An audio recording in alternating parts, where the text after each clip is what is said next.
পরিশ্রম করতে হবে, কষ্ট করতে হবে। হ্যাঁ, প্রথমবার হয়তো বা ব্যর্থ হবে, দ্বিতীয়বার ব্যর্থ হবে, কষ্ট পাবে, কিন্তু হাল না ছাড়লে তৃতীয়বার অবশ্যই পারবে। নিজের স্বপ্ন পূরণ করতে, নিজের লক্ষ্য পূরণ করতে অবশ্যই পারবে। কিন্তু আমরা তো এমনভাবে ভাবি না, কারণ আমরা এমনভাবে ভাবলেই আমাদেরকে কষ্ট সহ্য করতে হবে, আমাদেরকে পরিশ্রম করতে হবে। আসলে কি জানেন তো, আমরা অলসতাকে অনেক বেশি পছন্দ করি, কমফোর্টেবল লাইফস্টাইল অনেক বেশি পছন্দ করি, কিন্তু এটা আমরা বুঝতে চাই না যে কমফোর্টেবল জোনের বাইরে না বের হলে কখনো জীবনকে সুন্দরভাবে সাজানো যায় না। দেখো, জীবন গড়ার জন্য, সফল হওয়ার জন্য অলসতাকে ত্যাগ করাই ভালো। আর মানুষের কাছ থেকে সম্মান, শ্রদ্ধা, ভালোবাসা পাওয়ার জন্য সফল হওয়াই ভালো।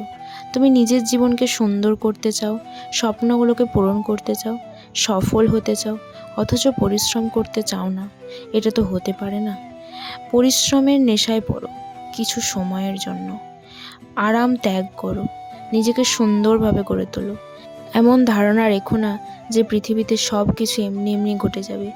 এমন ধারণা রেখো না যে কেউ আসবে তোমার জীবনে, তোমার জন্য ভাববে, তোমার জন্য জায়গা তৈরি করবে, আর সব কিছু এমনি এমনি হয়ে যাবে।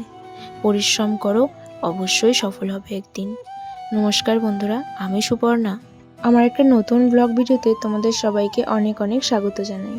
আজকে একটা অন্যরকম ব্লগ ভিডিও তোমাদের সাথে শেয়ার করলাম। মিনি ব্লগটা কেমন লাগলো তোমরা সবাই আমাকে কমেন্টে জানিও কিন্তু। তো আজকের মতন ব্লগটা এই পর্যন্তই রাখছি। সবাই ভালো থেকো, সুস্থ থেকো, টাটা।